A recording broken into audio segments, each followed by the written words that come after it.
What is up, everybody? Hey, what's going on? OCD Mikey here for another edition of the Mikey Show. And glad to have everybody with. Daniel, what's up?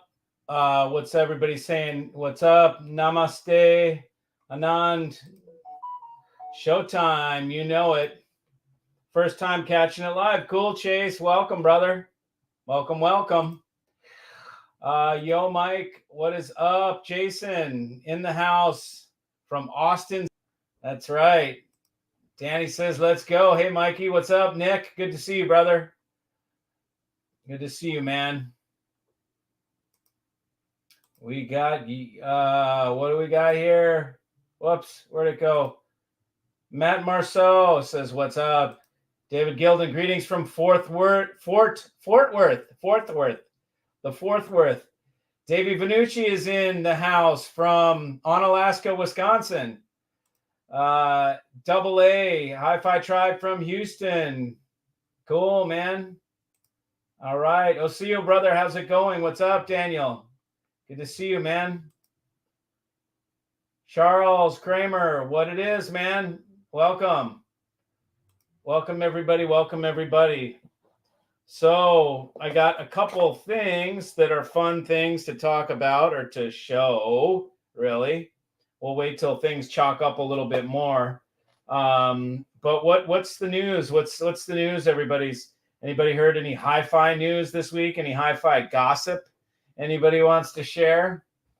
Let's see if there's any stuff. Same shit, different day. That's what Daniel says. This is Arun. Okay, Arun, good to see you, man. Okay, that's right. Arun is Haslaya. I can't. I'm not even going to try to remember. I know it's something like that. Arun is in the house from Houston. Dave is postponing his listening session to watch the live stream. Sweet, brother. Thanks, man. The Lave Harmony DAC. I don't know. I've never even heard about that, my brother. What amp do I like better, JR 555 or the double A amp? I haven't had them side by side, so I don't know. You get more for your money with the double A, especially if we put. I don't know. I didn't get much of a response. I got one guy that called about 2 amps. If I put 10 of them together, I'll sell them for 10 grand each. I just need 10. I've got 2 sold so far. If he wants to get in on it, otherwise they're 14G. If we do 5, I'll do them for 12, just to get a little action going. But you won't find a better amp for 10 grand. If people go in on the 10 grand, it's going to be a retarded a level of amp for 10K, and I'll show you them. Roland is higher. Higher is newer tech. The double A is audio analog is what he's talking about. It's old school tech, but the audio analog is like a Griffin or like a Boulder or like a any of those other Dan D'Agostino, any of those other kind of amps that you see. It's the same as those things. What are my views on exclusive Ethernet connection boxes? I don't know, man. The Ethernet, you're talking about the switches. They can help, man, but I just don't believe in spending a lot of money on them. I like the ones that are called oh man. I'm having this lately, man. I don't know what's up, man. I need to eat my vitamins or something.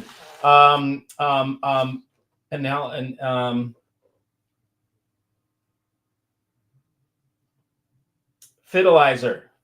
I'm thinking of Analyzer. I knew it was like Analyzer and Fidelity. Fidelizer makes one for $400. Maybe it's $500 now. That will clean up the Ethernet before it hits your rig.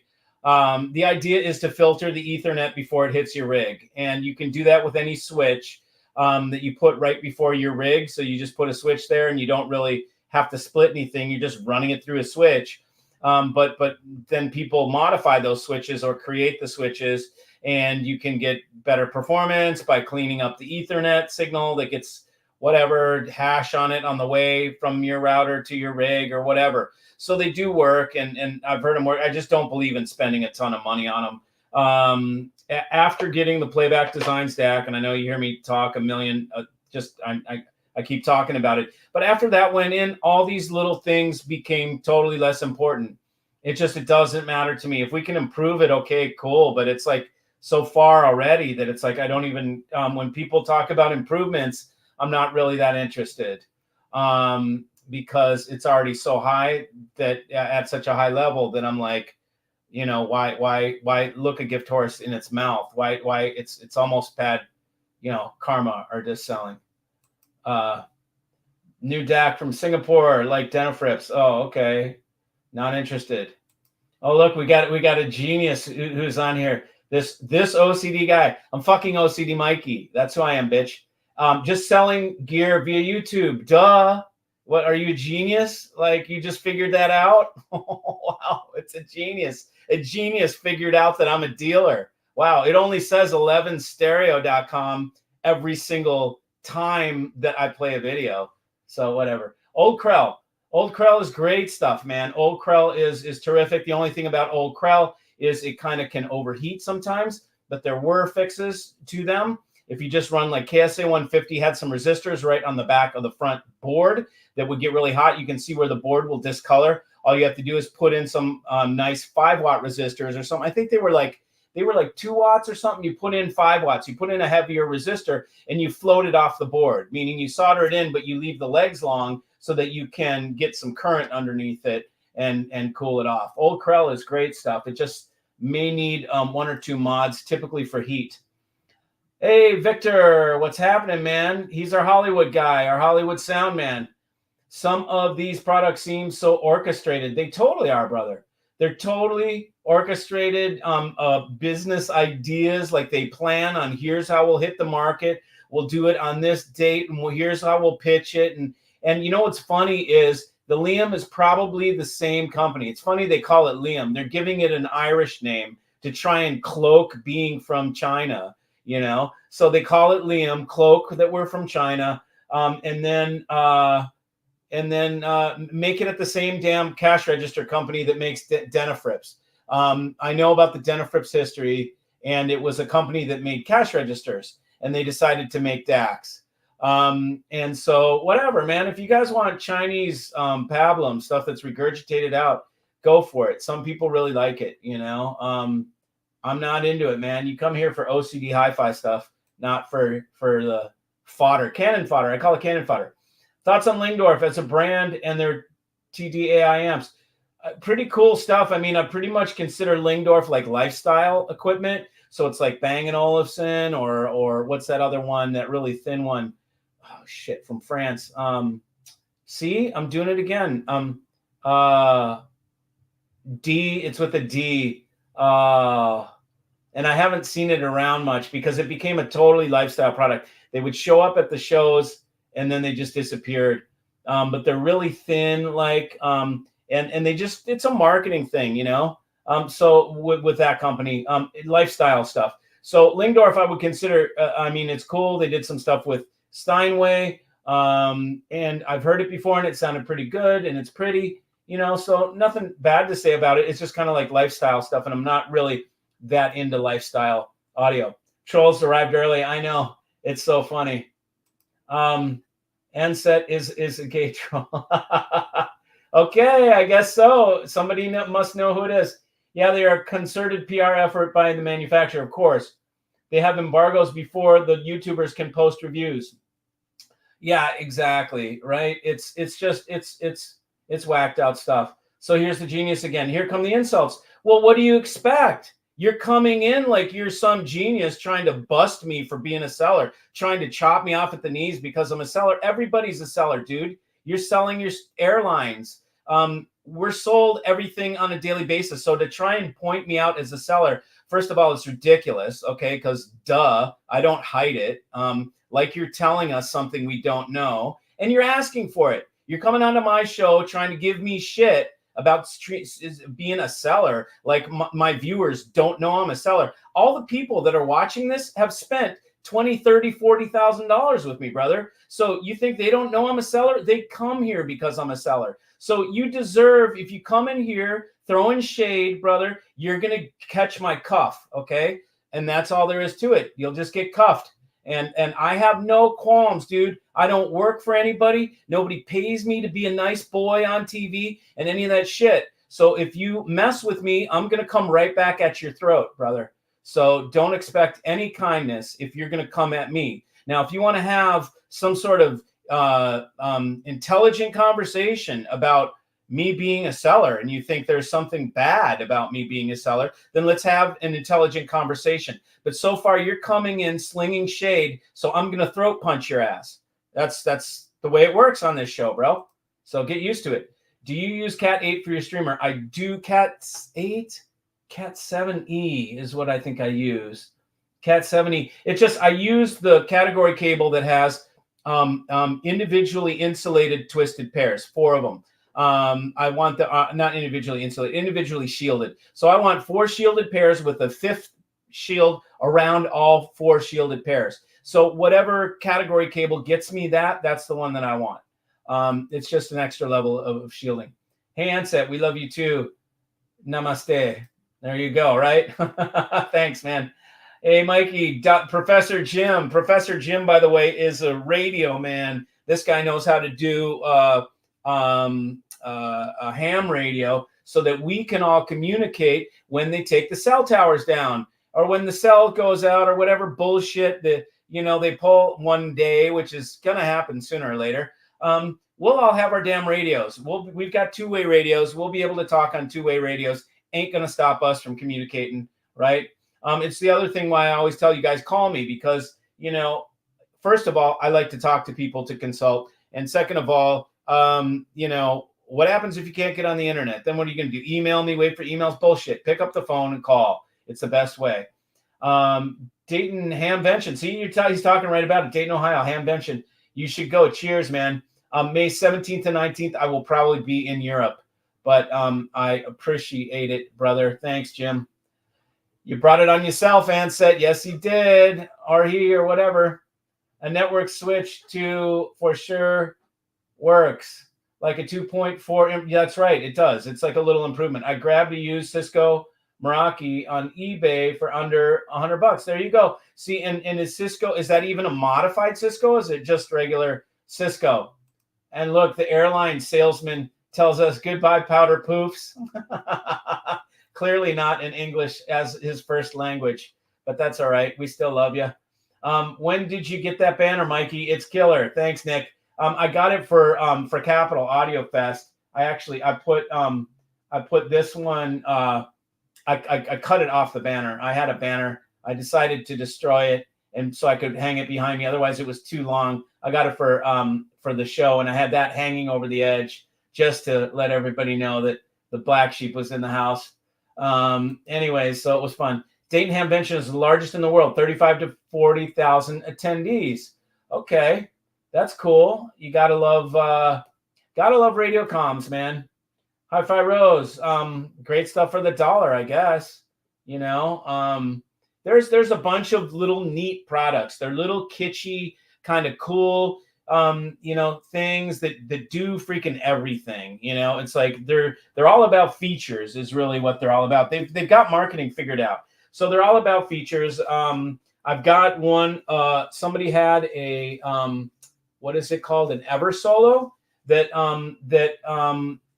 potentially has blown out the input section of the playback designs. Some of these things, cheap streamers would be one of them. And when they're cheap and they're not grounded, they can send voltage surges down their USB. And, playback puts in a sacrificial diodes right there to that they will sacrifice themselves and the diodes get replaced. Yeah,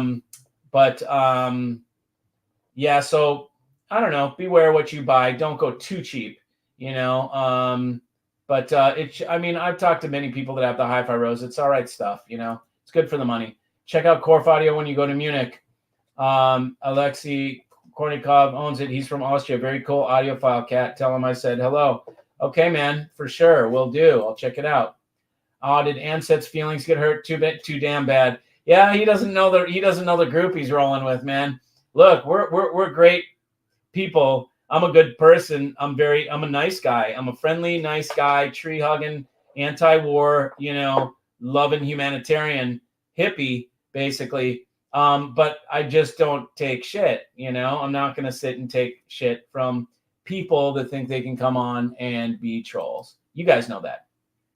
Victor says, sorry, meant the Lave DAC. So many are all reviewing this all at once. Seems like propaganda to make it the new hot gear. Of course it is. Feel like sheep sometimes watching this stuff. I mean, I ask myself the same thing. I see some of these videos and I ask myself, how, if I was trying to learn about hi-fi right now, like how do people consume this stuff? It's like, I can't even stomach it. And I've been in this for 24 years. It's like, yeah, of course they get together. Of course, Lave or whoever it is pays people to talk about the shit. As you know, I could count them on my hand. The other video channels that are reviewers, okay, they all get paid by the people to review their products. So, and you can tell this because they have to legally disclose it in the beginning. Some of them might not legally disclose it, and then they're open to lawsuits. But honestly, they have to say, like, brought to you by, and they'll do it really quick. Brought to you by, right in the beginning of the video. Then it's paid advertisement. It doesn't mean shit. It's just a paid advertisement. What's happening is the video channels, which used to be a bunch of dudes like me that would just tell their opinion, are now realizing those guys need to make money from YouTube. So they had to suckle the teeth of advertising money, if you will, because that's how they get their money. They need to survive on what they get from YouTube. I don't freaking need YouTube, okay? Like, it could be gone tomorrow, whatever. I'm still selling. I sold before YouTube. I was a dealer. I've got a cable brand. I did great. And now so I don't need the money from that. So I have the luxury of being able to talk however I want and say whatever I want, and then just tell you about the cool shit that I find that I think is worthy of me talking about it. And none of those guys pay me for it. I only talk about the stuff that I'm truly enthused about. And typically it's the stuff that I sell, and then I make money selling it, obviously. Then I don't need to take money from them, and I don't need to ask you guys for Patreon money and all this other bullshit, like the sheep, like he's talking about, a bunch of sheep. That's why, and Victor's picked some great words, because it is a herd of sheep that just, like a big herd, and I'm the black sheep, right? Like over here now. It's over here, over there. I'm the black sheep, right? I stand out from the crowd. I'm not part of the herd. And Arun got it. WLA. That's exactly the company that I was thinking of, which is lifestyle stuff. Doesn't mean it's good or not. It's just designed for look and functionality and design. And I'm not into products like that. I'm into products that sound is the first thing, and then everything else comes afterwards. WLA. That's right. Haha. Firstly, what's the issue having a channel to sell stuff via YouTube? Exactly. Tons of people do the same thing with something small as merch. Mikey's merch just happens to be hi-fi gear. Yeah, and I should really do t-shirts. I did a cool record bag, which is badass, by the way. But other than that, I'll do some more I got some great ideas for t-shirts. They're not all audio related. They're really kind of some great designs and funny thoughts, just stupid stuff. Want to check out 10-gauge speaker wire affects the system. It'll make it better.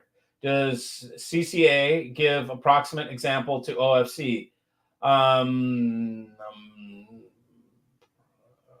Doing it cheaply. Okay, so let's see. Crystal CCA. What is CCA? Say it again for me. Constant crystal copper, continuous cast, continuous cast. What's A? I don't know what the A stands for. So you have to let me know. OFC is typically good enough, or silver plated OFC. WLA Fernando, remember too. Mikey, you're a hi-fi Jesus. Thanks, Arun. Appreciate that. Don't call that troll, brother. Now, don't bother feeding the trolls. I don't know. I have fun with them every once in a while. I want to bat them around. I'm like a cat. I just want to bat them for a little while. Don't kill them right off the bat. Just bat them around a little bit and have fun with them, and then flick them. Delete and set. Yeah, he's gone. He couldn't take the heat. He took off. Hey bro, have you heard the Trio 10 with the Heil AMT?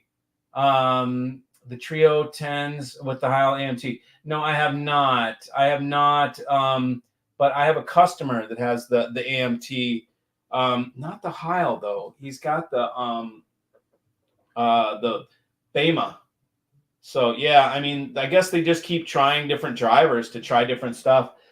I don't know. I haven't heard about the Heil. It should be all right. From Project Audio. Sorry. Yeah, I don't know about that. Mikey's not hi-fi Jesus. I'm hi-fi Einstein. I thought I was hi-fi Mark Twain, dude. That's why I have vinyl. I'm ready when the shite hits the fan. You know it. Well, even with rips, we don't need the internet to play our stuff. You understand that? With a streamer, if we have our collections ripped, all we need is our we can put up a little not a hotspot, but all we need is our Wi-Fi, and the Wi-Fi does not need to be online. We can still play our music without being online. So that's pretty cool. I remember everyone having CB radios after the movie Smokey and the Bandit. That was great, man. Smokey and the Bandit was an awesome flick. How does the new Roland JR555 compare to the 625S2? It is a different circuit. It's different. It is not as powerful as the 625S2. It is, but I haven't had them side by side. I sold my 625S2s. They went relatively quick, and I use 555s now. So let's just say, it's less power and it's as good. How does that? Corf Audio makes some really nice tone arms and phono stuff for the most part. That's cool. Right on. Brentford, Mikey is bona fide. You know it, Brentford. Are you from New Orleans? Bona fide's a New Orleans tune, man. A New Orleans term. So I love that place, bro. I'm going to take a train down there. I was like, I want to take a train. I don't know. It's either going to suck complete ass or it's going to be kind of cool. The trains in Europe were fantastic. I don't know if Amtrak with the sleeper car is going to be the same or not. Anybody taking an Amtrak with the sleeper car to is it cool or is it like chuck wagon? You know, I don't know, man. Wired for sound, mono amps, any good. They're using older ICE modules that haven't been updated in years. Doesn't matter. Those older ICE modules were great, man. They're still good. So I don't know. Wired for sound is inexpensive stuff, so it's good. Live sold from Singapore, built in China. So my guess is it's run through Allen. If it's run through Allen, the guy that sells Denafrips, then it's made in the same factories. What I heard is the Chinese factories, the same factories, just change names and change designs and change names, but it's the same factory making the shit. It's just a marketing exploitation of your ass. And you think it's something new, and it's really just same old assembly line, using whatever parts they have on hand. So knock yourself out with that stuff if you like it, man. I'm not into it. Hey, Mikey, how much better is Playback Design's MPD8 compared to MPD6? I would say it's about 10% better if we're going to talk about it. It is a refinement, MPD8 is for somebody that wants the very best. They have the budget. 24K is not too much for them.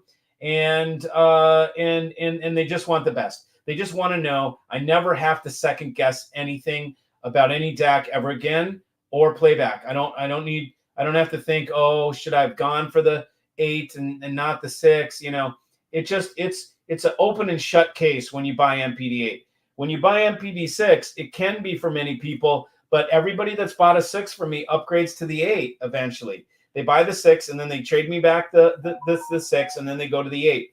Now, when you do that, I'll give you, if it's in the same year, I'll give you 100% of what you paid for the 6.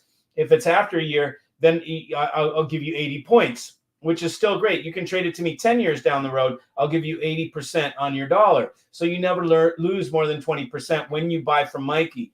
It's just a way of being cool. And so you don't have to take it in the shorts whenever you sell something used. You just sell it back to me. I give you 80 points. You get something else, and it's all good in the hood. So it's 10% better. But in big rigs, 10% is freaking huge. It's a big thing. We could ask my guy in Gilroy, Chris in Gilroy. I don't know if he's watching, but he traded from the 6 to the 8, and he was freaked out. He's like, dude, it's not even like, he put it across to me like it's like a 30 or 40% improvement. Like he was like, it's night and day. I didn't hear it as night and day, but for him it was night and day. He freaked. He was like, it was so much better. We love the black sheep. Right on, Audio and Scotch. Thank you. I appreciate that. I'm eyeing up one of those record bags. Yeah, Vooch, you should have it, bro. You make your local guys real jealous if you show up with that thing. Some t-shirt ideas already floated on this channel. Yeah, Juan. I mean, a couple people have given me some good ones, and I can't remember them. This one guy used to come on my videos all the time, and he would tell me quotes. He would pull quotes from my video and then put them in the comments section, and it was so funny because he would get these Mikey-isms. You know, we could do one, stop the dildosity. How about that?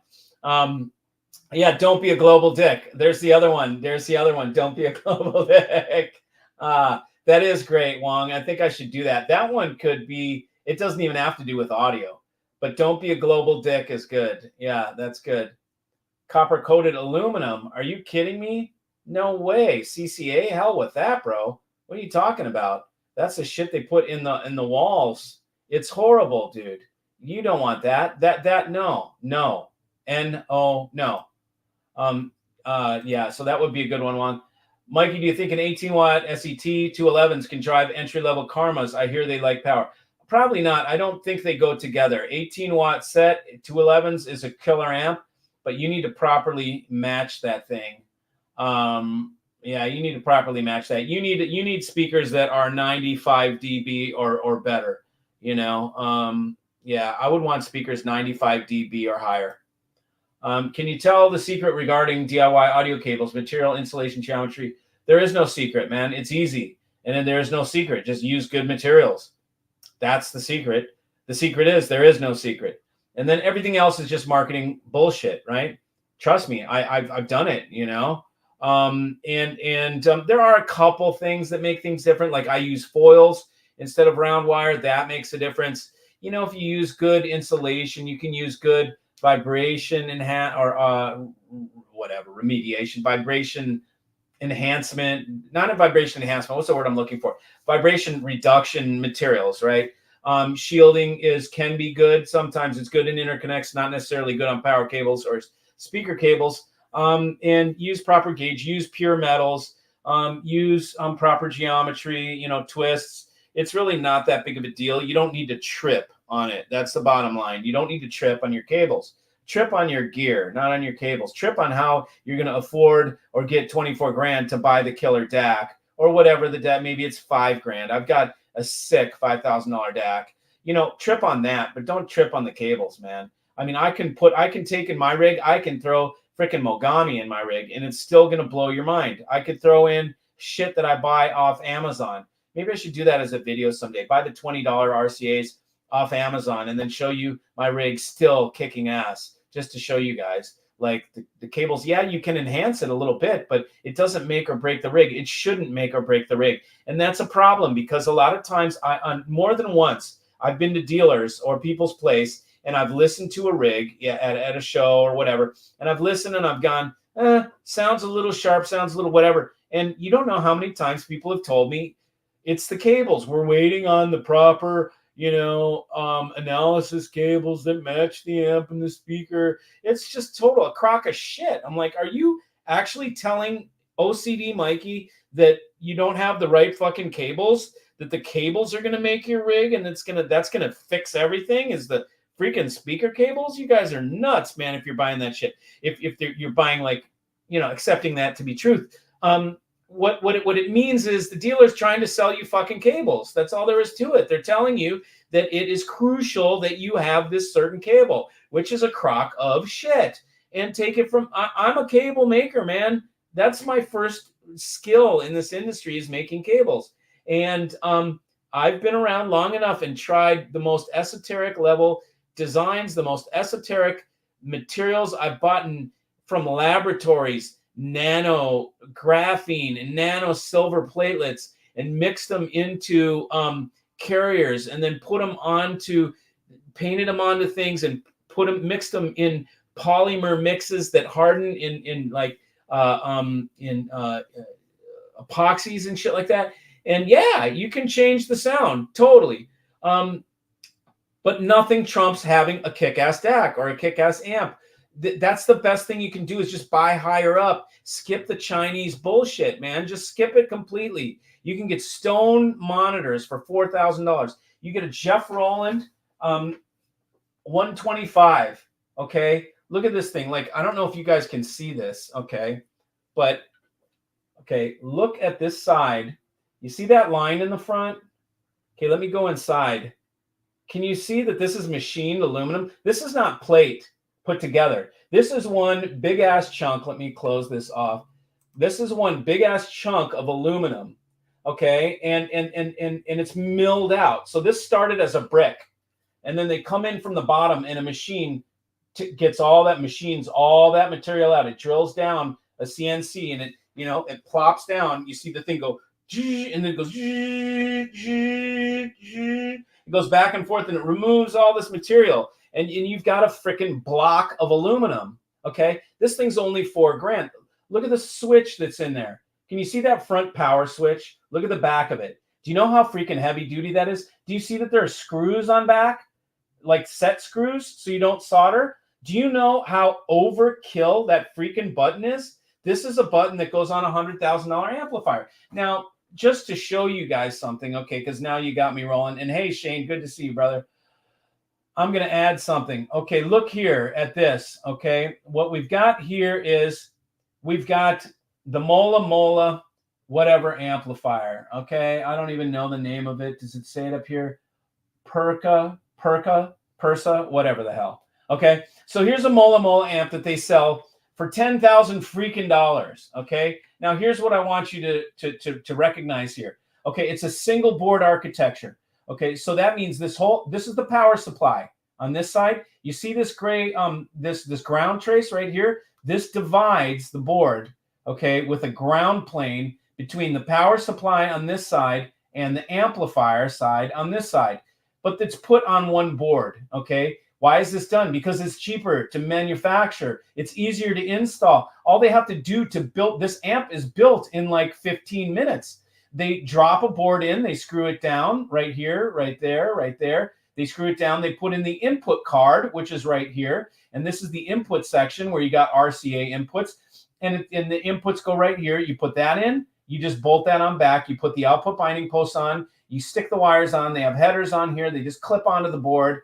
You clip this into this little plug header, bring it over to the input section. You got this little cheap ass front. I don't know if you guys can see that, but this is a little PC board with a minuscule plastic button in there.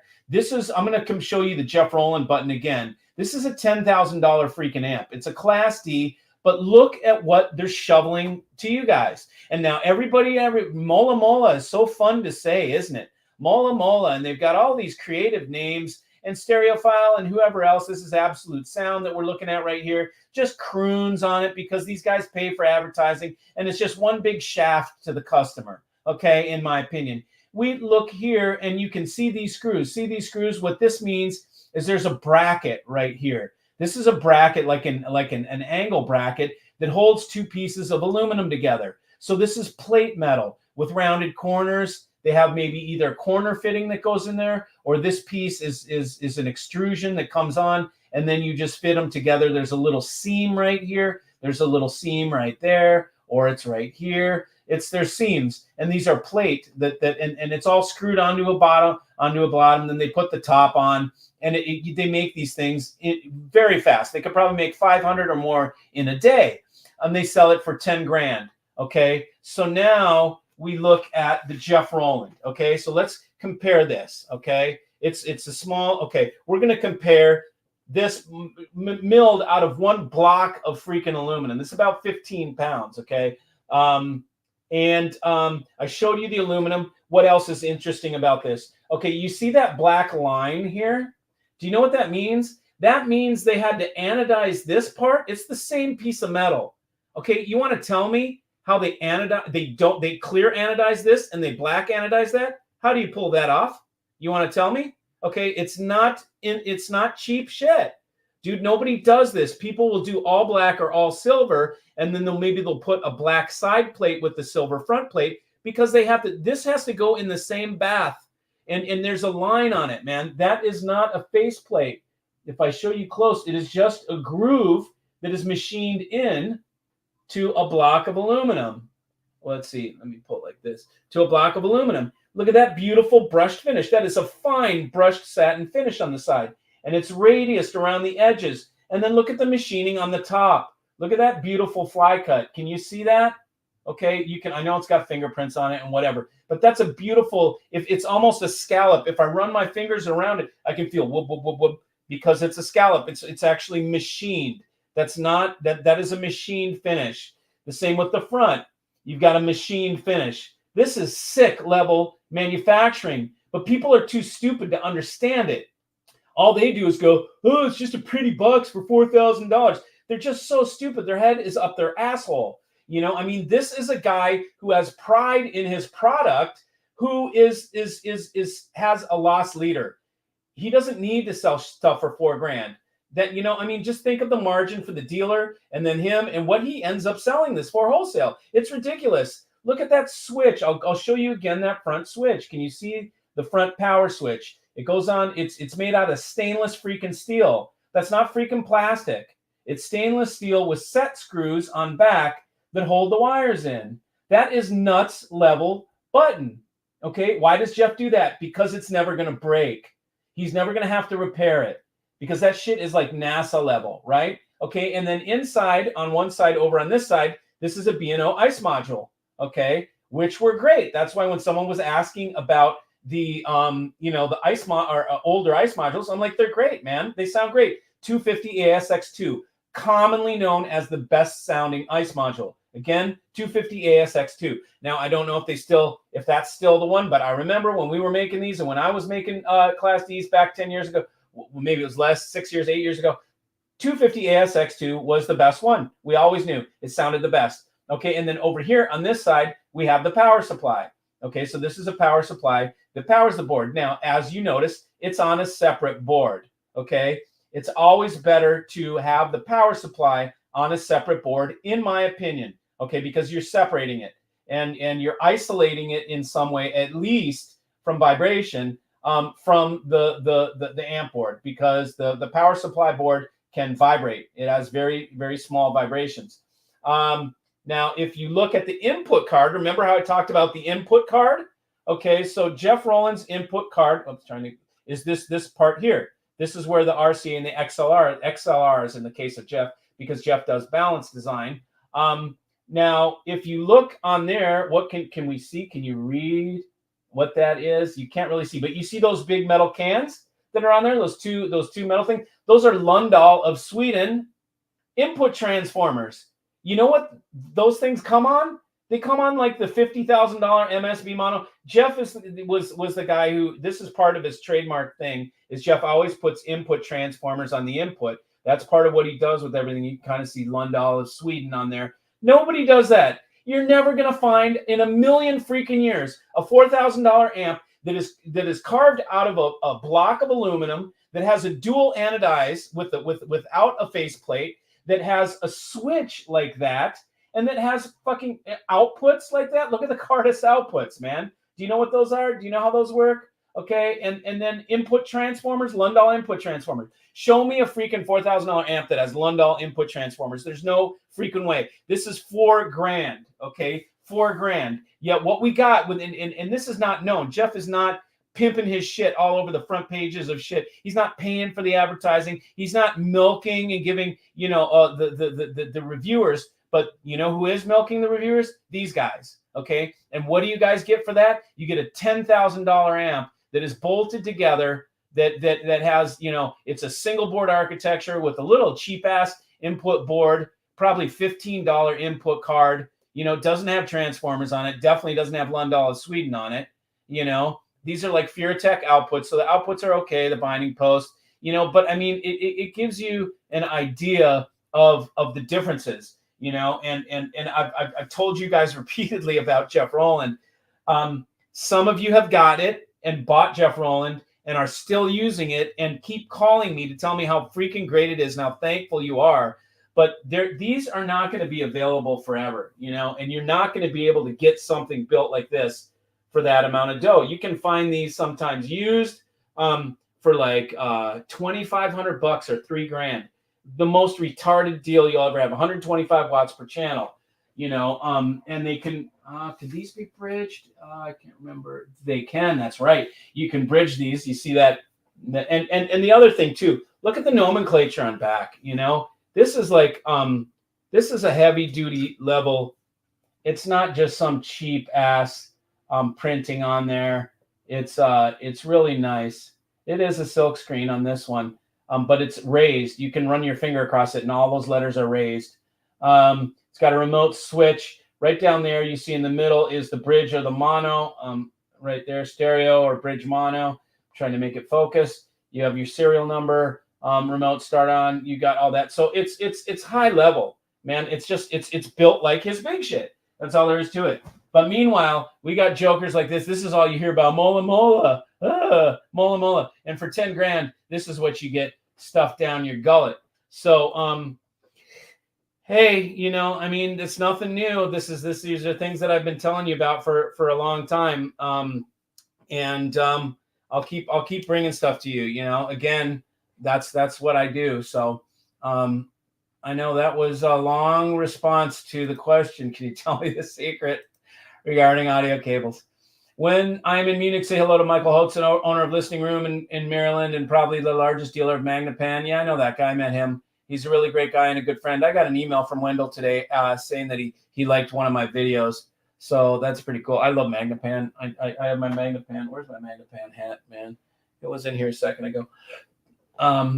Both Einstein and Mark Twain had crazy hair. You know it, and so do I. I got a crazy hair up my ass.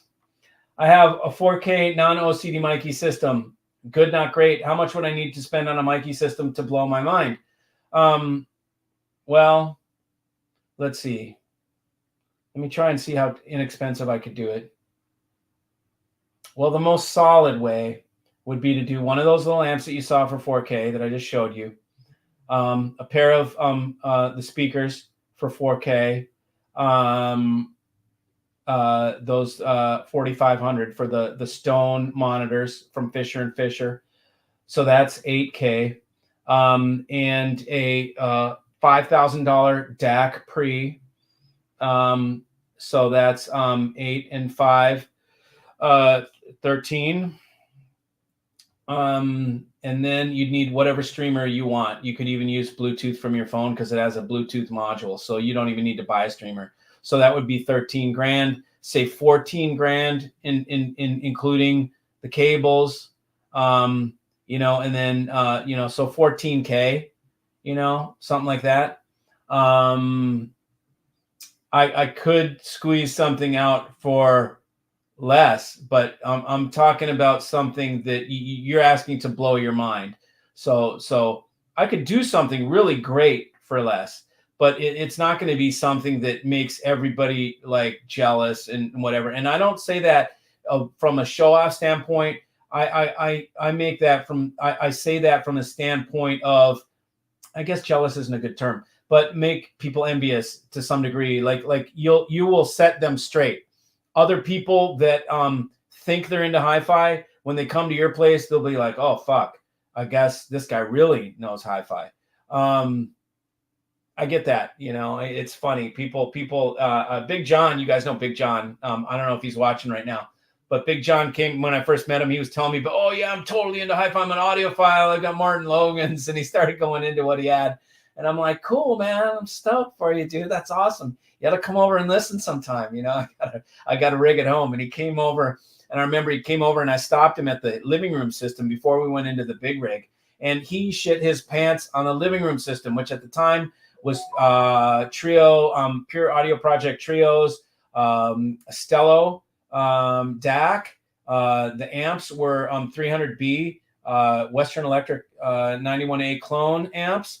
And what was I using? I think I had a CD transport that I was using at the time, or was I streaming? No, I was streaming. But how was I streaming? I was streaming through a little teeny Rendu, micro Rendu, the very first Rendu that came out.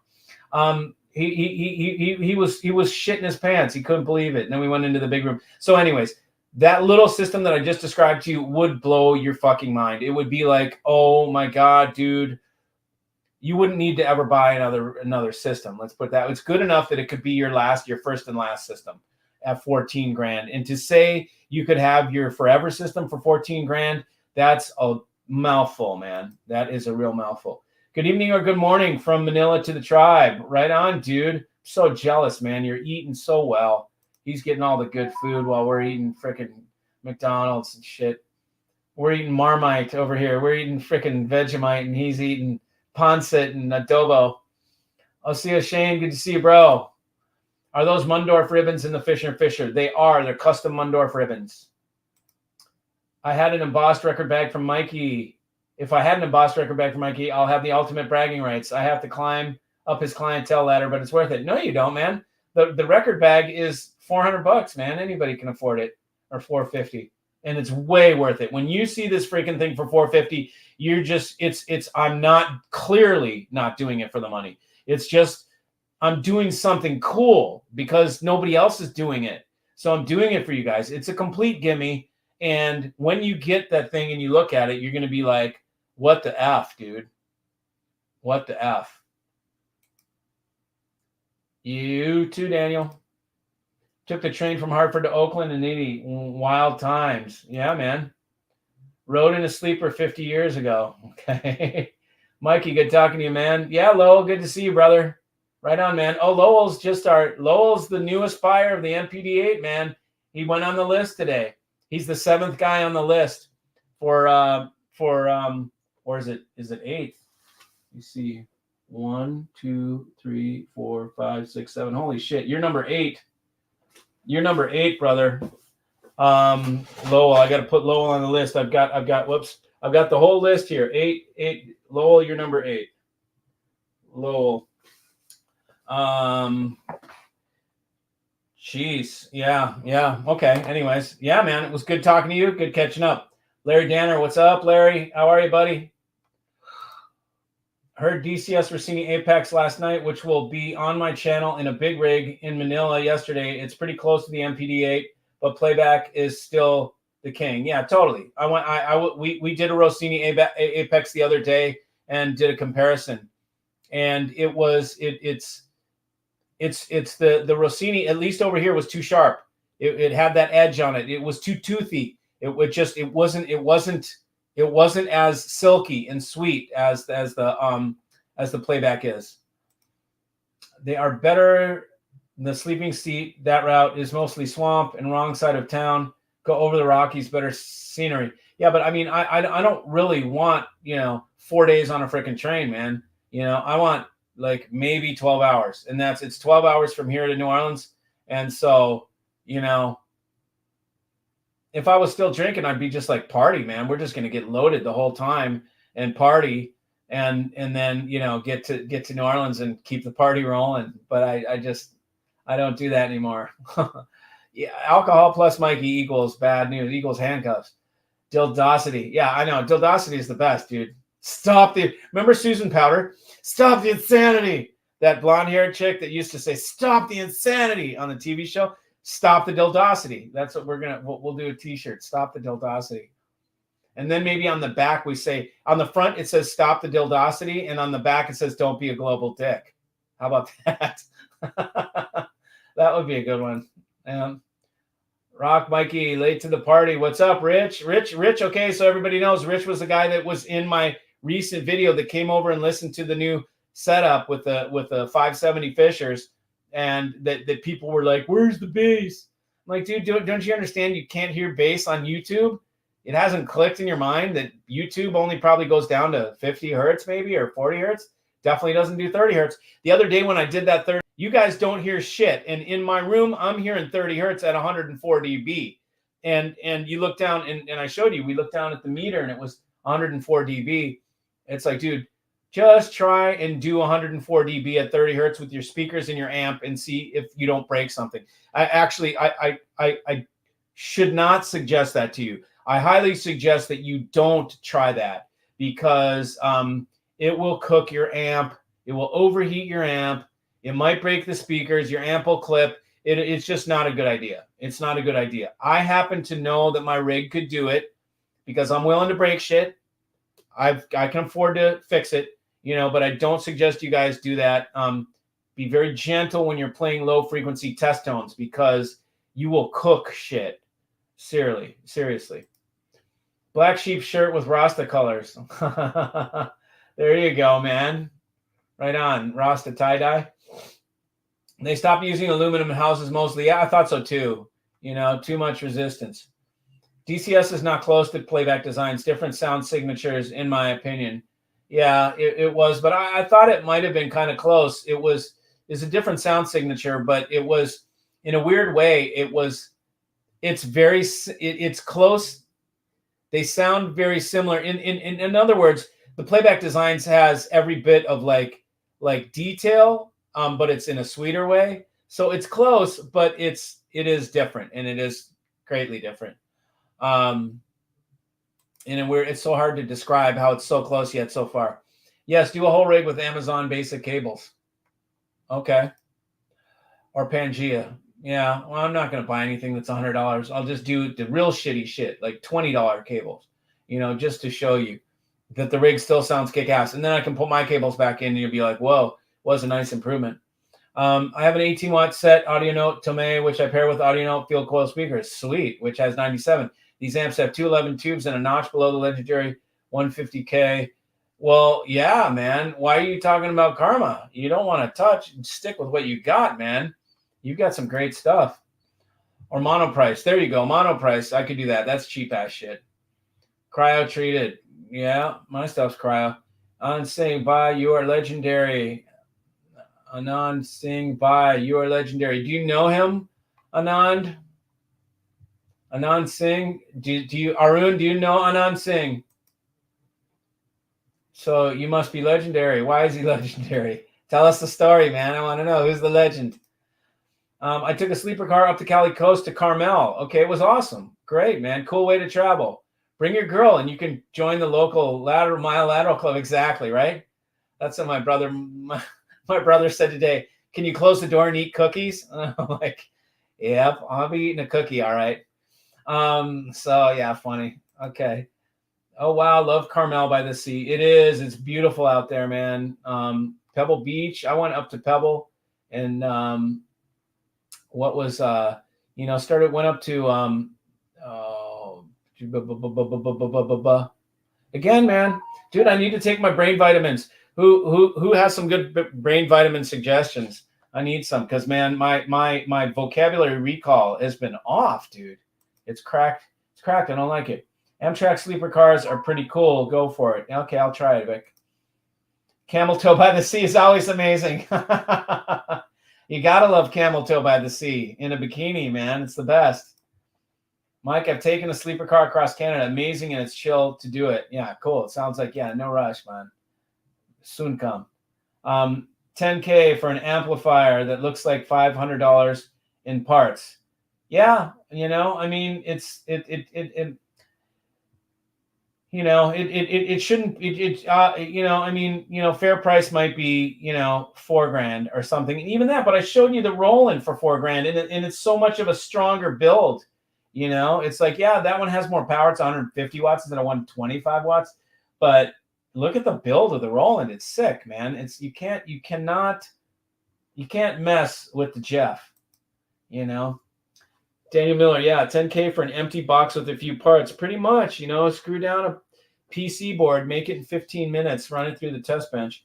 JR build quality is pretty insane. Heavy as F for the smallest piece of gear. Totally.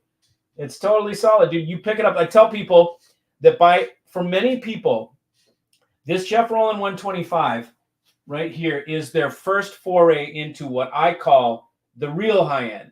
not the bullshit high end, not the fake high end. Okay, to me, Mola Mola is the fake high end. It's not the real high end. This is the real. This is a taster from the real high end. And when you pick it up, the second, and I tell people, take it out of the box. You're going to know what it is the second you lift it and hold it in your hand. When I have this at a show, I always bring a static amp because I put it in people's hands. I just grab it. I just stick it out and put it in their hand because they hold it. They go, oh my God. And then they can't believe how heavy it is and how solid it is. And they look at it. They're like, Jesus, never seen anything for $4,000 with a build like this. So yeah, it is very, and it just but people don't know. You wouldn't know from the outside if that's one of the cheap Chinese plastic buttons that looks exactly like the stainless steel one, because they copy these parts. You got to understand. And they make it out of plastic, and it's solder tabs on the back, and it's really rinky-dinky. It'll break down after so many actuations. This thing is stainless steel, whatever level. It's a high. I think I don't know if it's medical level or whatever grade level it is. It's high ass level, right? Stainless freaking steel, the whole thing. And that's all you need to know. It's like it's non-magnetic, and it's just cool. Yeah, it definitely looks to be worth it. It's worth every penny of 4K, Hi, Mike. Looking for a great music player with server player. Which server player would you recommend? Ornder, Antipodes, or others? Looking for a change from Rune Labs. So from a Rune Labs piece, you're looking for. It would depend what DAC are you using. The thing that I don't necessarily like about I don't know about Orner, and I don't like USB as even though USB is fine, I'm not a fan of it. So when you can get away from it, the Meitner let's see, streamer. No, it's called the NS1. I think it's called the NS1. It's a killer little streamer. It outputs coax and does it do AES? AES and optical gay, except for the little the turn that it has ST glass fiber, which is like not Toslink, right? Toslink is weak, even though it's kind of cool because you can do your TV or whatever. But it's a twist lock. I don't have one in here, but it's the same as P-Link on Playback Designs. There are very few streamers, only a couple, 2 that I know of, that have that output, and the Playback Designs can use it on the input. And unfortunately, I don't think the inexpensive Meitners do, which is silly. Their $10,000 DAC will not take that input, and they make a streamer with that output, which is like, I'm like, dude, what? You guys made a DAC. You make a streamer for $4,500 that outputs ST glass fiber, but you did not put that input on your $10,500 DAC. What's the matter with you? Okay, that's kind of like what I think. But I like that one. Antipodes is a good piece. I don't know what happened with Antipodes, man. I mean, I used to have Antipodes back in the day, but these things, the more I learned about streamers, the more I realized these guys are just putting off-the-shelf computer parts into a box and calling it a streamer and charging through the nose for it. And, to buy a $10,000, $20,000 computer is bullshit. You don't need to do that. Save that, buy a $2,000 server and take the $8,000 that you were going to spend on your $10,000 server, put that $8,000 together, sell your DAC, put that $8,000 together with whatever you got for your normal DAC, and buy an MPD-8, and you won't need the streamer. You'll be laughing at ideas about, well, the streamer makes a difference on the sound. Streamer makes a little difference on the sound, but it should not be your focus. You should spend 80% of your dollars on the DAC, 20% of your dollars on the streamer. Don't even go half and half. It's not worth it, man. Like, you'd never want a $5,000 DAC and a $5,000 streamer. Retarded. You'd never want a $10,000 DAC with a $10,000 streamer. Retarded. You'd want a $24,000 DAC with a $10,000 streamer, that kind of thing. So button alone is about $40. Yeah, you're exactly right. That was a great guess. That's exactly what they cost. 40 to 50, 45 to 50 bucks. Wiring and other next level compared to most. Lovely digital machine. Yeah, absolutely. You can see the wires, heavy gauge. It's twisted. It's not like these little, like on here, it's not like these little flat things, these flat like ribbon cables from a computer. They're actually, nice heavy duty twisted wires. I'll show you again. This is what he's talking about. He's talking about this wiring, how nice it is all up in here. I'll take that off. You can see it's heavy duty wiring, man. And it's hand twisted, and it's made with care, man. AGD probably has the best sounding Class D amp right now. Yeah. Yep. It is a little different. Roland is less money and more beef. Like the one to compare this with is the Tempo. The Tempo is $5,500. This is $4,000. And this is more powerful. It's got more punch and it's more transparent. The AGD, where the AGD has the edge is with that tube. That tube is just phenomenal, cool shit, right? That's cooler than anything I've seen in a really long time. And it's beautiful. I like the polished version of those Audions. I think they're just that's such a cool amp, man. You can hold it in your hand. It doesn't get hot. It's just the cool factor is at 211, right? And you're going to pay for that, Those are $7,800 monos. It's still, I think, a great price. Alberto takes much care. It doesn't come in a freaking cardboard box. The Roland will come in a cardboard box. It will have some nice closed cell polyethylene that floats it in the middle of the box, so it wouldn't get damaged. And you can drop these things. They're not going to get damaged. It's funny. You don't even have to put fragile stickers on Roland boxes because they're not fragile. And Alberto stuff comes in a flight case. He just does it with very high class. It's AGD is probably the highest class. Let's put it that way. Lundahl is the best. They do make great transformers. Transformers are a cost most don't get. That's for sure. Lundahl is also used in some of the best SUTs for phono cartridges. There you go. Right on. Stevan. I have monoblocks made with vintage oversized transformers. Fully get it. There you go. So you get it. Nick, where do I find you, dude? You find him in Philly. Are you in Boston or Philly? I can't remember. No, you're in Boston. I keep thinking, Nick, Philly Ska Core. I don't know why I put Philly down there. Were you ever in Philadelphia or you're in Boston? I know you're in Boston now. I got to come up there, man. How does AGD compare to the Roland amp? I just said it. I just told you. I believe you get more for your money with the Roland. I'm comparing to the Tempo. But then once you get to the tubes, like the Audions, you've got a whole different thing going on. Now you've got monoblocks and Audions are $7,800 a pair of, you can take two Rolands for the same price as, $8,000 and $7,800. So for $200 more, you can have 500 watts per channel and two Jeff Rolands, but you don't have the cool tubes. The amps are way cooler looking, and they're just something cool. AGD has more going on than it is a cool look. It's got look in conjunction with performance. I think Roland has it beat out for $4,000. Nick P, great show. Wait till more people get to listen to the Maria amp. Yeah, tell me about it. Do you have one?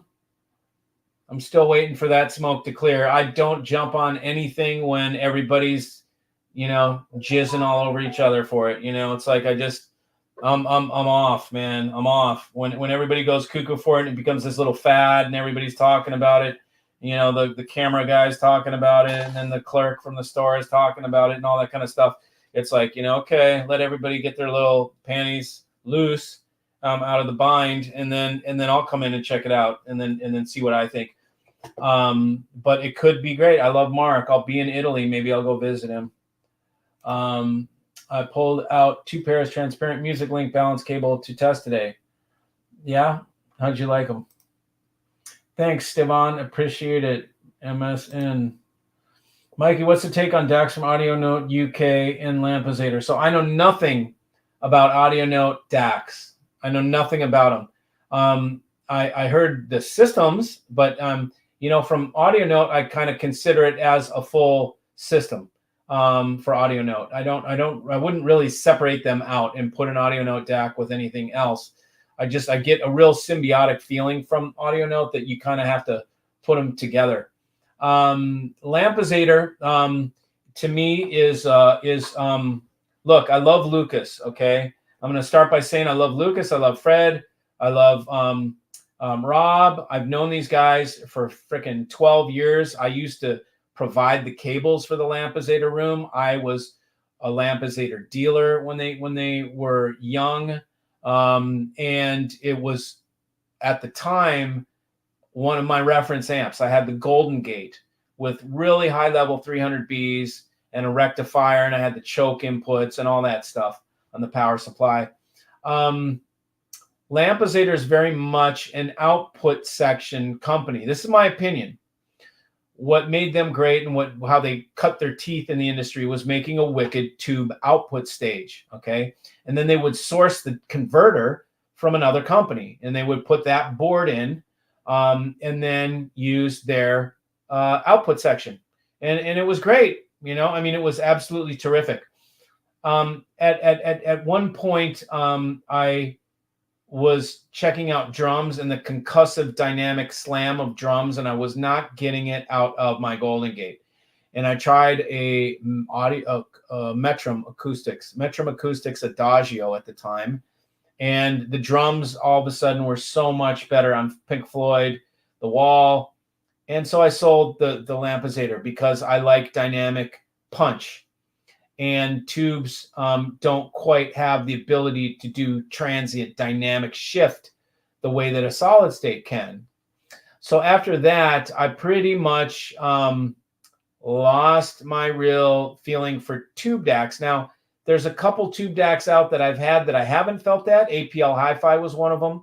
I think it's more when you use the smaller signal tubes in the DAC, it's better than if you use big-ass 300Bs. I think 300Bs and things like that, the output, they're slower, you know, they're more liquid. So what the Lampizator had was this liquidy thing, flowy liquidy thing, and that was great, but it didn't have dynamic for drums, and I listened to rock.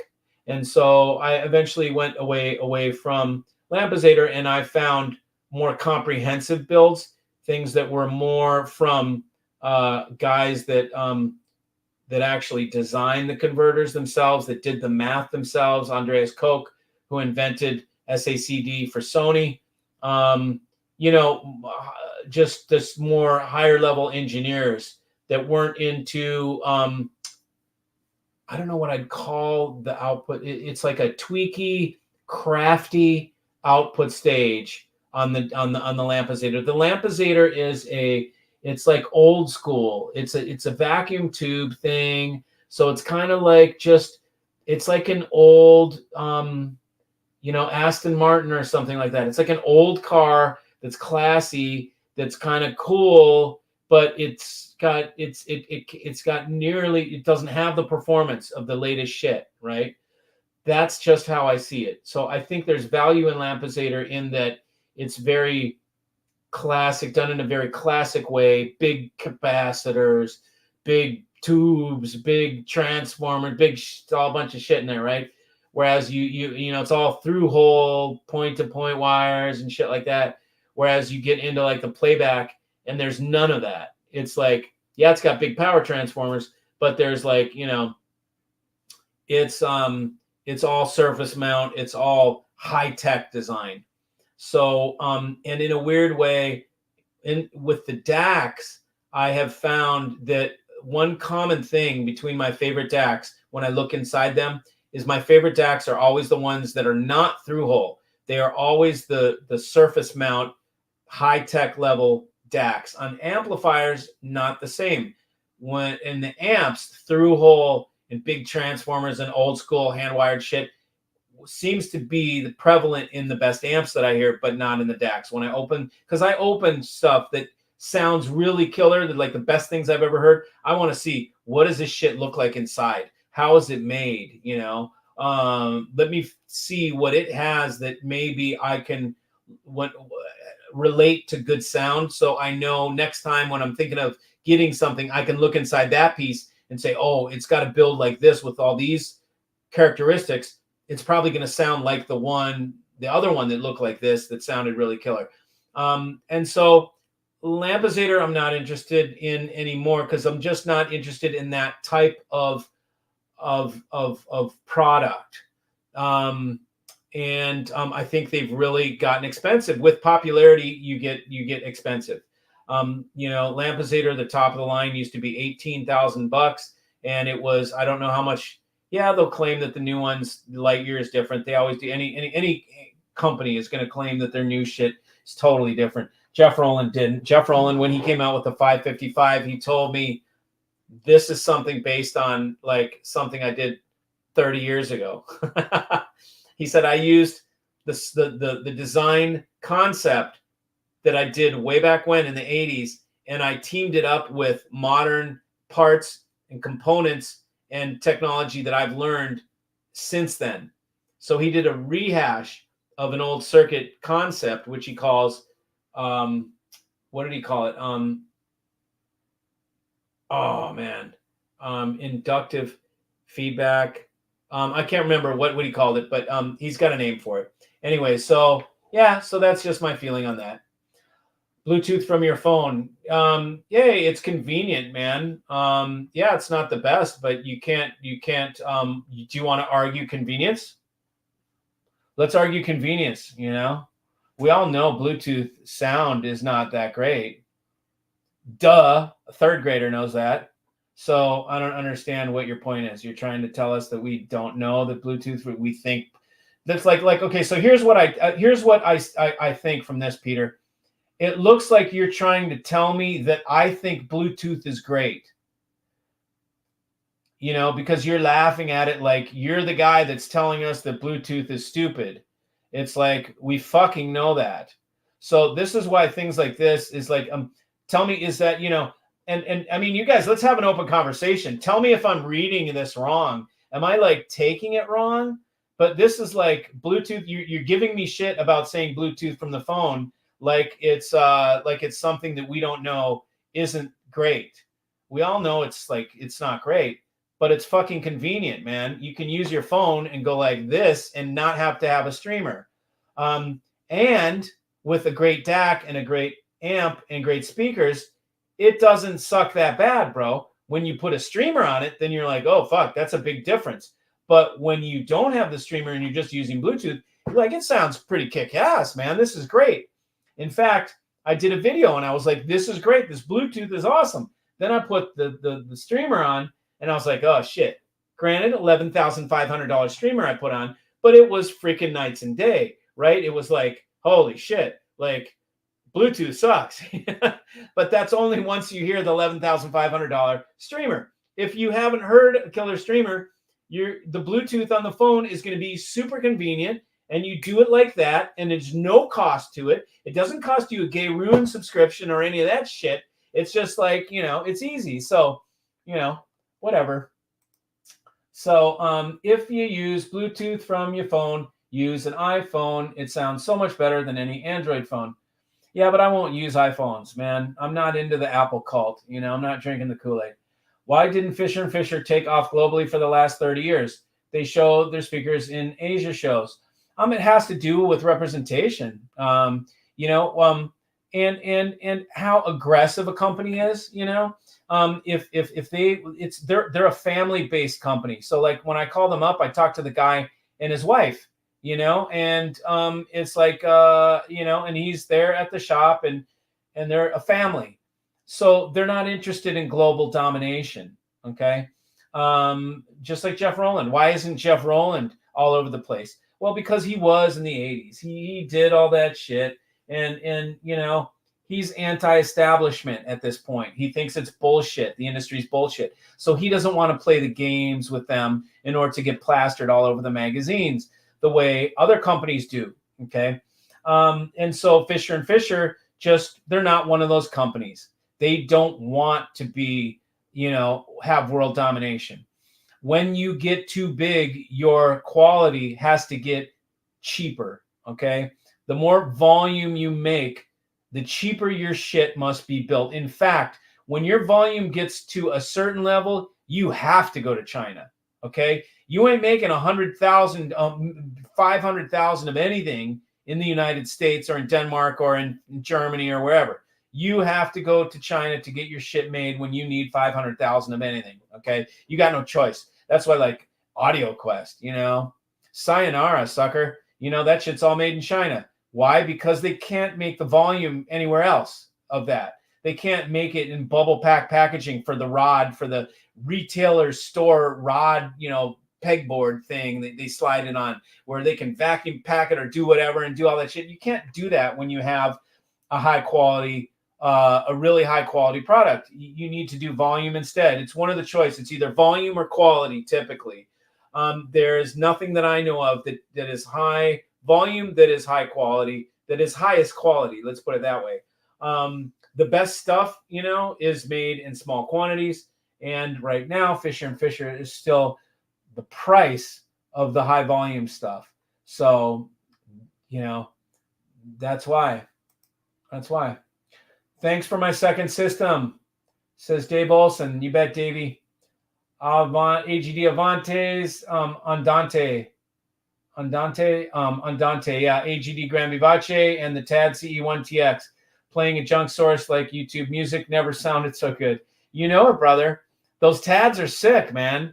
I mean, people don't get it. They don't get it. They see Dave bought the CE1TXs. So Dave bought $34,000 monitor speakers.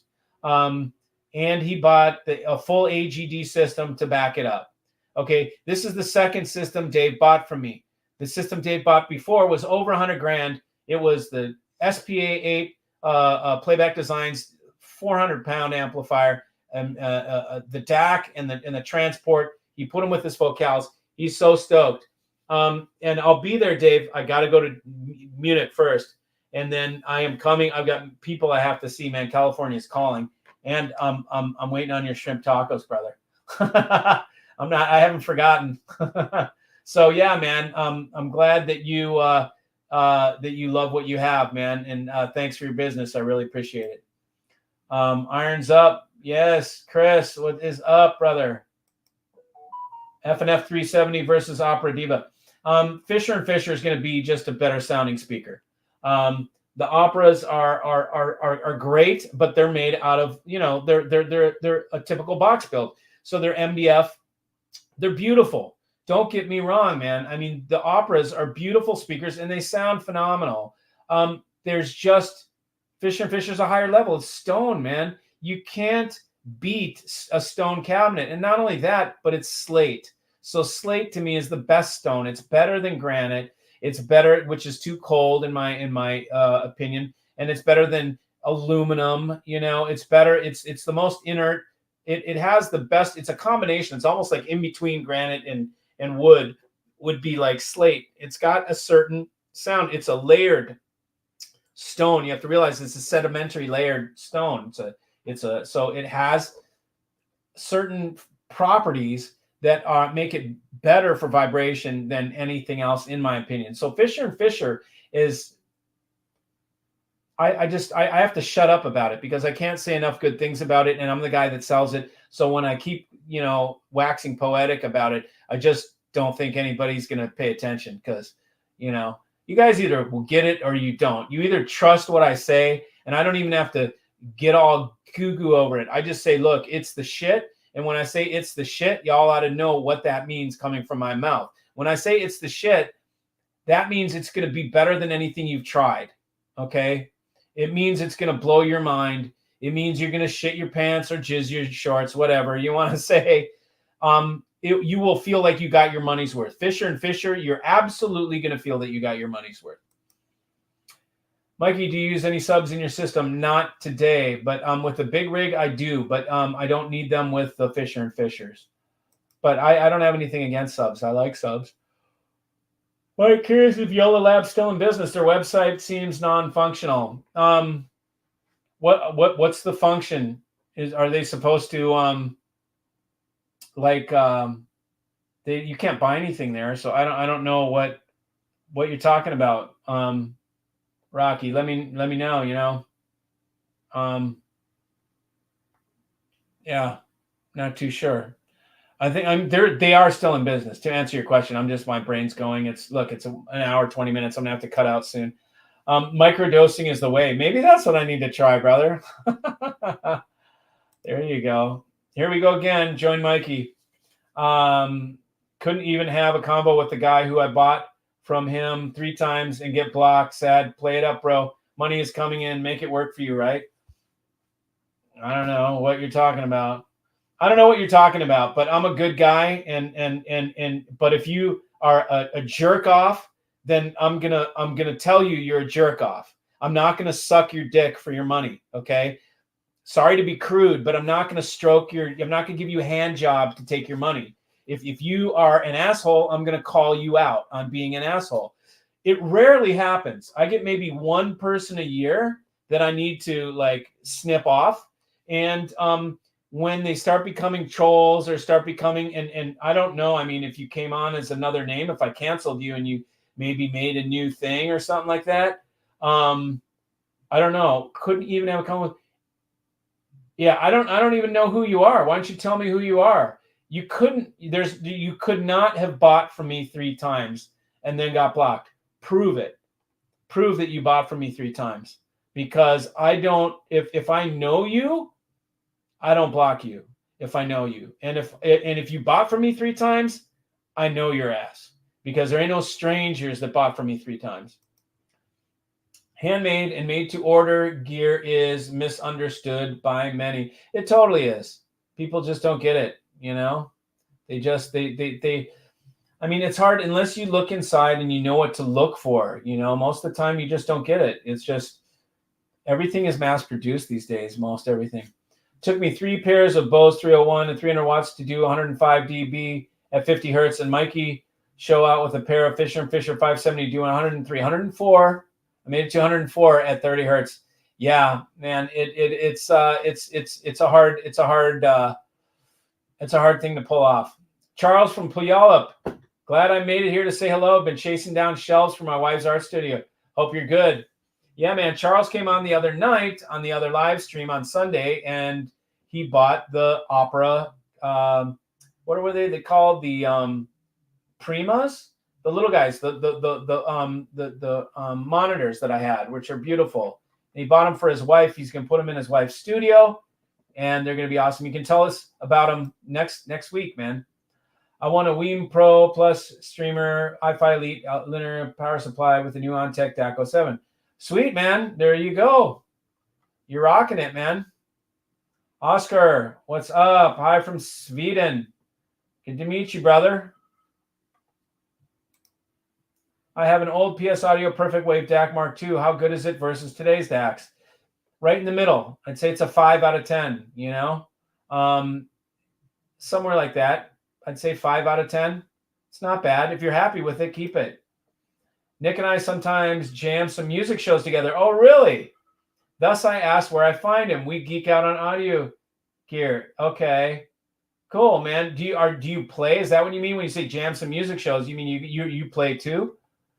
Agree on the audio note synergy of system, but I have taken elements that work for me in my setup as I can afford. I got you. Yep. Great show and greetings from Cape Town, South Africa. Cool, man. Okay, so that's where you are. South Africa, cool, man. Trying to think. I don't know much about South Africa. Bush babies are down there, right? What else? What did I learn about South Africa? I dated a girl from South Africa for a little bit. Wow, what a wildcat she was. Can't remember much, man. Can't remember much. It's a while back, and I'm kidding. Okay, no, I've been 16 years with my girl now. Mikey, can you compare the Fisher & Fisher 370 speakers to the Opera Divas? Yeah, there's going to be more dynamic in the Fisher & Fisher. Would you say either both need a sub? Well, it all depends on how you listen and how close you are. But yeah, you know, I will put a sub with either one of them. The Diva might not need it because the Diva is a bigger speaker. 370. You'd be surprised that the Fisher & Fisher, you know, we were at the show and we were listening. Depends on your room is the bottom. This is how to answer that. We were listening to the Fisher & Fisher 70, right? Like the 70, the monitor. And that monitor did not need a sub in the room that we were at Capital Audio Fest. Would love to engage more in this digital thing. You have so much more, so much for us to learn from. Yeah, man, happy to teach. Look, I've got 1,000 videos out there, a lot of them. T-shirt politician plus. I don't get that. Is Michi X5 high end? Not in my book. T-shirt politics, corruption wrapped in ideology. Yes. Politics equals, okay, there you go. Politics equals corruption wrapped in ideology. There you go. Or we could just, politics equals bullshit. Politics equals stildosity. There we go. How does the MLabs DA2 compare to the MPD8? The DA2 is more, it's hyper detailed, man, and hyper detailed to where it's not enjoyable for me. The DA2 puts little orbs of music into the room in such a distracting manner. It is so obvious where each is that it takes things that should be in the background and it brings them to the foreground. That's what's really sort of frustrating about DACs that overdo it. I think they overdo it in their zeal to try and, be more, have better, resolution, it gets to be where stuff that should be in the background comes into the foreground. It's freaking, it's distracting. In one word, the MPD8, 2 words, the MPD8 is more natural, more organic, more real sounding. DA2 is more embellished, more polished, more shiny, more distracting to me, more analytical, more overdone, Bluetooth,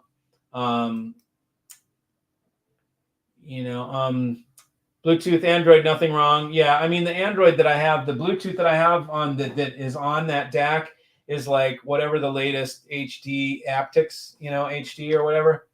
Nothing wrong. Also done with the cult of iOS. We ran as filmmakers and music folks.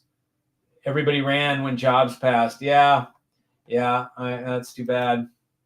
Looking great tonight, Mikey. Hairdo sharp and eyes Hollywood too. Must have gotten the rest I recommended. I don't know what I don't know what it is, man. Maybe I need more iron. Chili pepper. What's up from Iowa? What's up, Andy? Andy runs a honey bucket, baby. Yes, Andy's got the honey wagon. Love Andy, man. Andy just bought some Eggleston Works speakers, and he got a Rogue Audio Sphinx integrated, power amp, a big, huge, double-handled, 200-pound Rogue Audio. And Andy does stuff on a budget, man. He finds great stuff on a budget. Roberto, hey, Mikey, what up? What up, Roberto? What's the future of hi-fi? Is hi-fi going in the right direction? Oh, boy, man. It's so up in the air. It's so hard to say. What's happening is hi-fi is doing what society is doing. The middle ground is being eviscerated. I specialize in finding the middle ground where there's still a value, but it is becoming harder and harder to find. What's happening is you got the Chinese stuff on one end that is feature rich for $500. It does everything. It decodes everything. It's, hooks up to everything, whatever. And it's ease of use. So that gets the masses, right? And then the stuff that was the bespoke handmade quality, which we used to be able to find reasonably, now has gone really expensive. And so it's just such a sad state of affair. It's a state of affairs. It's the same with the world really right now. I mean, holy shit. Have anybody own a house? Have you guys quoted anything on your house? Like getting the gutters fixed or doing some concrete or like, getting the yard done or getting painting done? It's freaking stupid. It's retarded. All you have to do is go quote some shit on your house and then realize 24 grand for a DAC isn't that crazy. Look at cars. Look at freaking Ford F-150s are like $78,000 right now. What the F are you talking about?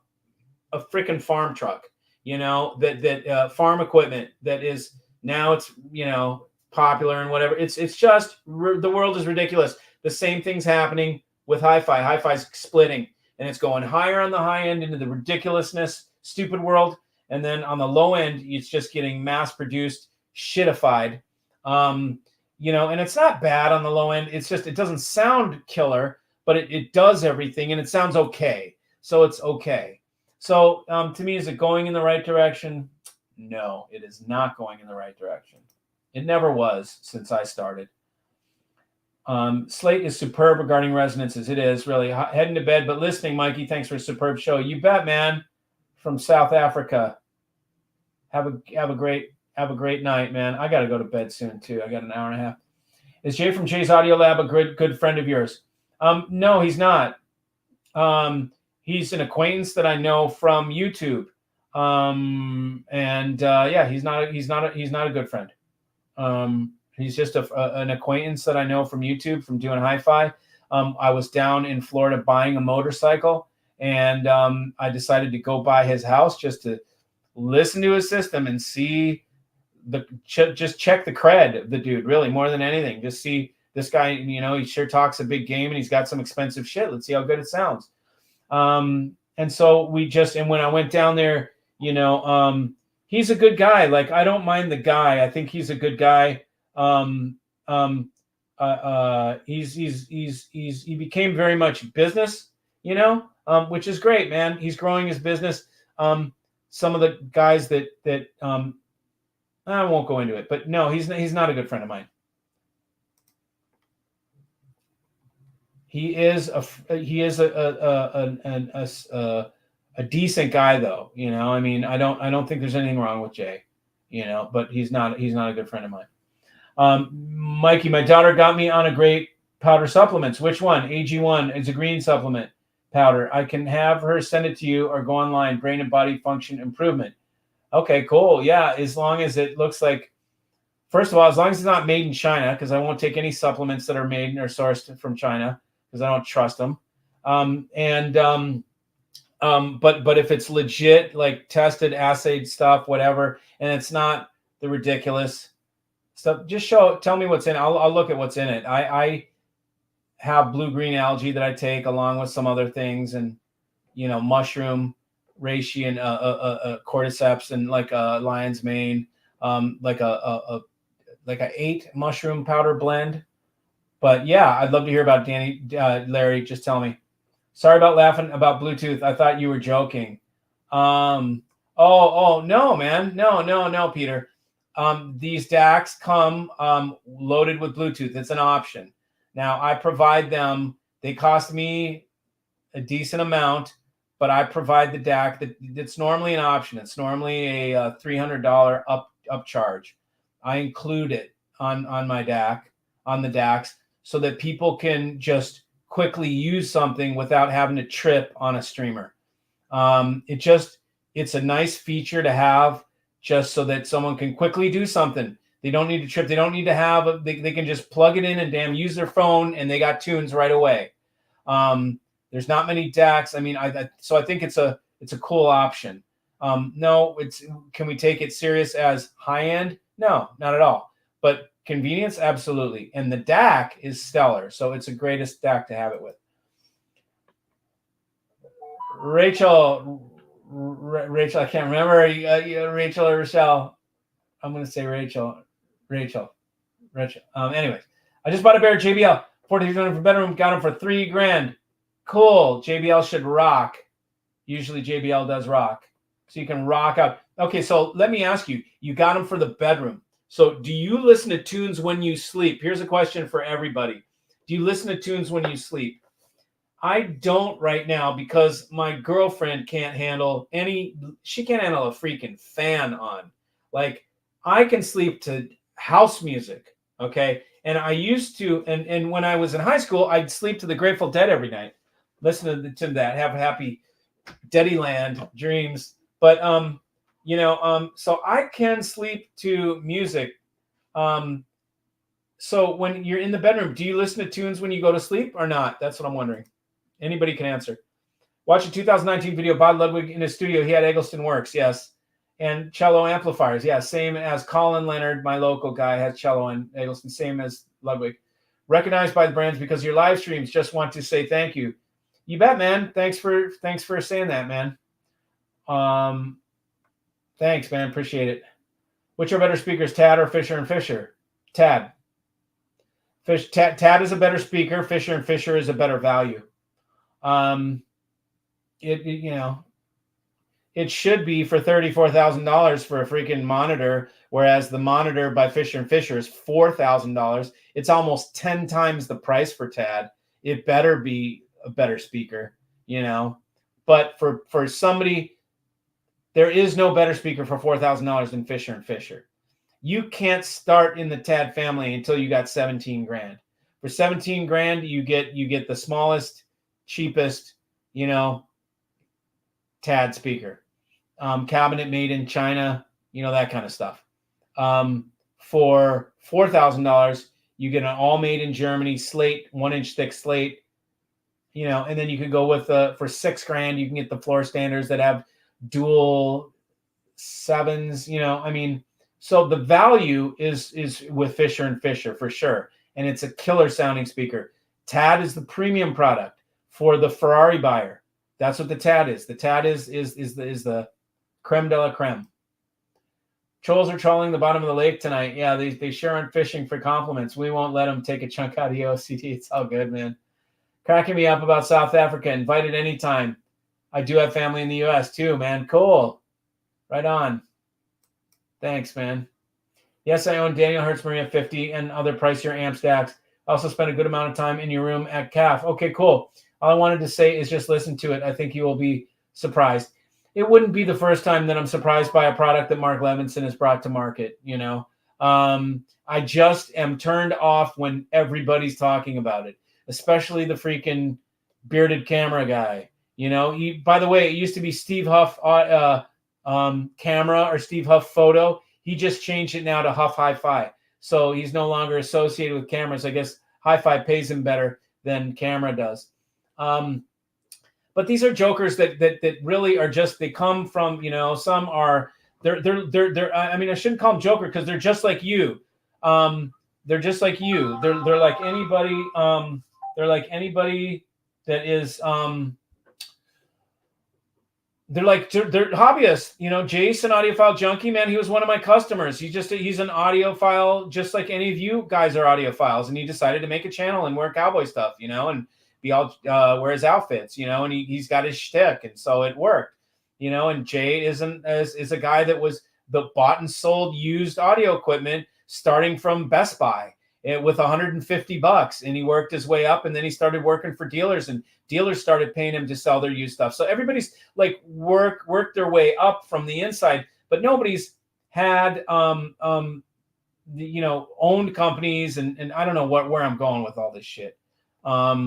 I'm gonna stop right there because I was getting frickin' sidetracked, and it was gonna be about me, and I don't need to talk about me. Sup, Mike Chris? There he is from Gilroy. Chris is here. Chris, why don't you tell us the difference between the MPD6 and the MPD8, please? Let's hear it from Chris. Your take on middle ground is so to the point or succinct to be blunt. Yeah, man, it's I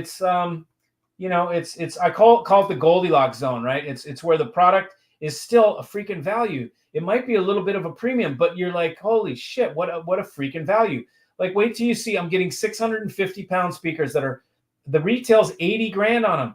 They're only 80 grand and they're 650 pounds. They're going to compete with whatever, Wilson Chronosonic or whatever the hell. Maybe not quite to that degree. Maybe the Alexia, whatever the one is, one down or something like that. But it's going to compete with $200,000 speakers easily for 80 grand. So it's still, that's Goldilocks zone. I got on a good supplement. It's called Jameson. It's made in Ireland. I'll die from that shit, bro. I can't do that, man. That's like skull and bones. There's a reason there's a skull and bones on those bottles. Ever heard of Reference 3A? Yes, I have. What are your thoughts on speakers that don't use crossovers? Super cool and super interesting. It pigeonholes you into a certain type of listening with single driver speakers, but the coherence is super cool, and what it does is just super cool. typically the ones that don't use crossovers are single driver, full range speakers. So it's like one driver that does the whole everything. And you're like, how the hell is it doing the whole orchestra out of one fucking driver? One freaking driver. It's amazing how they do that, and I'm still blown away by it. So it's super cool stuff.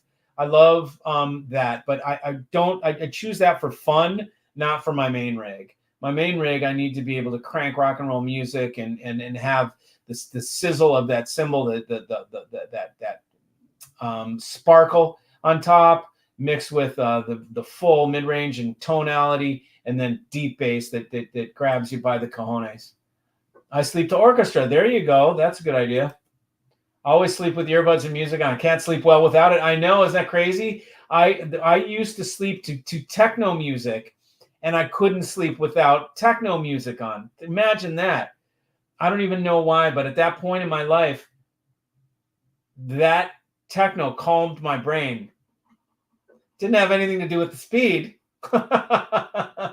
Oh, man. No, it was just, who knows?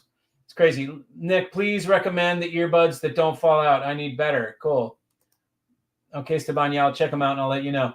Okay, guys, it's an hour and 40 minutes. I gotta go. I'm tired. My neck is achy. Look at my face, how tanner it is than my underbelly. My underbelly is white, man. This is a motorcyclist face. You can tell the bottom of the arms are white. The tops are probably brown. They are. Look at the tops are brown. This is from riding, you know, because your arms are down, face down. My arms are out, getting tan on top. Okay, Andy loves the Eggleston work. Andra is by far the best I've had, and love the granite on the sides, even if it's for looks. It's not. Hoping to try the Big Rogue Zeus amp tonight with the Andras. Be careful, man. What? 2 hours left, Mikey. Oh my God, I would die. Okay, thanks, Mikey. Later, guys. All right, guys, I gotta go. Thanks, everyone. Thanks for joining. I'll see you all soon on Sunday.